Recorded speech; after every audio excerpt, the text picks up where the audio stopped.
ஒரு நாள் ஈசிஆர் ரோட்ல அவர் போயிட்டு இருந்தார். அப்போ தான் சித்தி படம் பண்ணியிருந்தார்.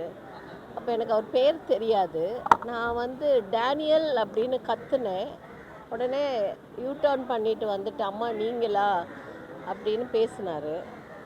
அவர் பேசும்போது அவ்வளோ ஒரு நடிப்பு கலை, அதாவது திரைப்படத்து மேலே இருக்க அவ்வளோ ஆர்வம் வந்து அப்படி இருந்துச்சு அவர்கிட்ட. எனக்கு குரலுக்காக வேண்டி கொஞ்சம் உதவி பண்ணுங்க, எனக்கு சரியா இல்லை அப்படின்னாரு. சார் நீ கூத்துப்பட்டறைக்கு வாங்கன்னு சொல்லி நான் கூத்துப்பட்டறையில் முத்துசாமி சார்கிட்ட சொல்லி அறிமுகப்படுத்தி அவரை வந்து கூத்துப்பட்டறையில் கொஞ்ச நாள் கற்றுக்கிட்டார் அவர். அதுக்கப்புறம் நான் நடிக்கிறேன்னாரு. நான் நாடகம் வந்து தேசிய நாடகப் பள்ளியில் பண்ணும்போது அவர் வந்து லைட்டிங் ரொம்ப பிரமாதமாக பண்ணி கொடுத்தாரு. அவருக்கு என் மேலே போட்டி கூட இருந்துச்சு, நடிப்பு பெருசா லைட்டிங் பெருசாங்கிற அளவுக்கு அவர் வந்து ஒரு போட்டியாக ரொம்ப சந்தோஷமாக பண்ணார். நான் அவர் பார்க்குறதுக்கு தான் முரட்டுத்தனமாக இதாக இருக்கும்.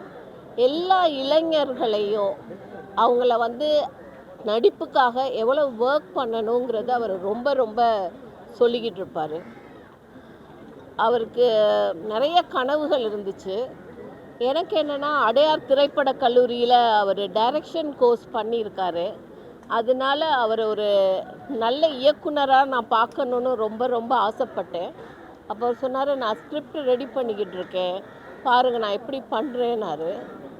இதுதான் அவர் ஸ்கிரிப்டான்னு எனக்கு தெரியலை. ஒரு நல்ல திறமையான கலை ஆர்வம் உள்ள ஒரு மனுஷர், ஒரு நல்ல நடிகரை, நல்ல மனுஷரை இழந்துட்டோங்கிற கவலை ரொம்ப ரொம்ப இருக்குது.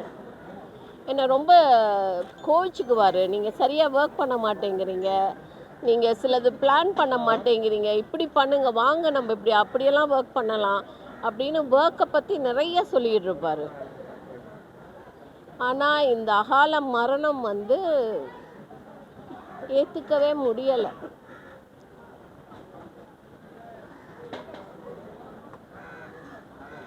அவர் ஆத்மா சாந்தி அடையணும். அவங்க குடும்பத்தில் இருக்கவங்களுக்கு வந்து கடவுள் நல்ல ஆறுதலையும் தைரியத்தையும் கொடுக்கணும்.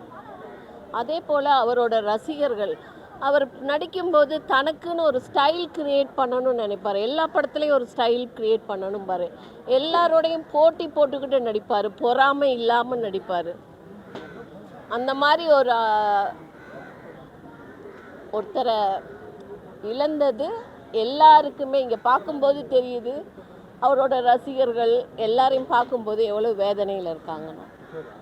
எல்லாருக்கும் என்னோட அனுதாபங்கள்.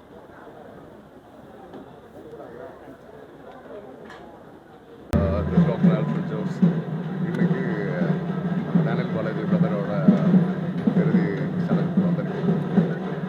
ஒரு நிச்சயமில்லாத ஒரு வாழ்க்கை. ஏன்னா நாங்கள் ஒரு போன மாதம் நானும் வாசகர் ஒரு உரையாடலில் இருந்தோம். ஒரு திரைப்படம் விஷயமாக வில்லனாக நடிக்கிறதுக்காக கமிட் ஆகி இவ்வளவும் இதெல்லாம் வந்து யாரும் எதிர்பார்க்காத ஒரு விஷயம்.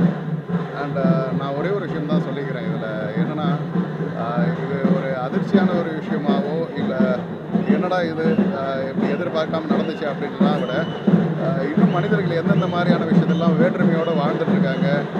இன்னும் ஜாதியும் மதத்தையும் வச்சுட்டு ஒரு கலவரத்தை உண்டாக்குற மாதிரியான போஸ்ட்டும், தேவையில்லாத கமெண்ட்டுகளும், தேவையில்லாத வன்மத்தை காட்டிகிட்டு இருக்கு இந்த உலகத்தில்.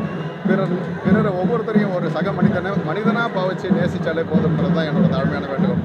ஏன்னா இன்றைக்கி இந்த உயிர் போனாலும் யாரோ ஒருத்தர் இந்த ஒரு கண்ணால் இந்த உலகத்தை பார்க்க போகிறாங்க அப்படின்னும் போது அதை விட ஒரு பெரிய சந்தோஷம் வேறு எதுவுமே கிடையாது. ஸோ இங்கே மருத்துவ ரீதியாக பார்த்தோன்னா நம்ம உடல் எல்லாமே ஒரே மாதிரியான படைப்புகள் தான். ஒரே நாடுகிறான் மூளை தான்.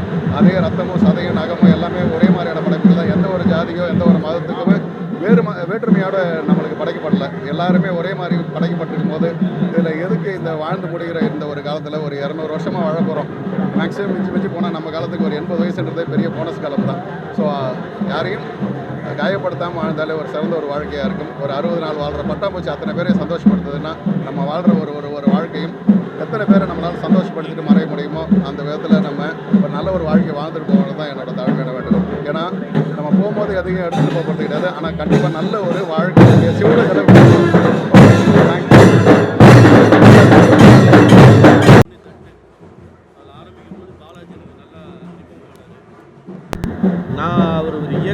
பார்த்தேன். மிகப்பெரிய ஒரு பயங்கரமான ஒரு சிந்தனையாகுது.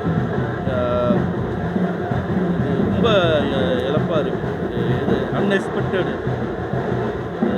ரொம்ப வருத்தமாக இருக்கிறது. அவர் வாழ்ந்து இருக்கும், அவர் சார்ந்து இருக்க குடும்பத்தாருக்கு இந்த ஆண்டு அனுதாபத்தை மிகப்பெரிய மன உளைச்சல். டேனியல் பாலாஜி அண்ணன் வந்து எங்களை பார்த்தீங்கன்னா வந்து ரொம்ப ஒரு பெஸ்ட் ஃப்ரெண்டாகவே இருந்தார். எனக்கு வந்து காலேஜ் படிக்கிற டீம்லேருந்து எனக்கு அப்போ அவர் வந்து ரொம்ப இதுவாக இருந்தார்.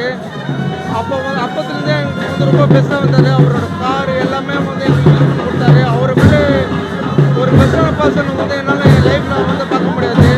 அதுமாரி வந்து அவர் மாரி ஒரு பர்சனை என் லைஃப்பில் என்றைக்கும் மறக்க மாட்டேன், எதுவுமே பண்ண மாட்டேன். இன்றைக்கி என் லைஃப்லேயே வந்து பெரிய லாஸ்ன்னு பார்த்தீங்கன்னா எனக்கு வந்து டேனியல் பாலாஜி அண்ணன் என்கிட்ட இல்லைன்னும் போது தான் என்னோடய லைஃப்பில் வந்து பெரிய லாஸ்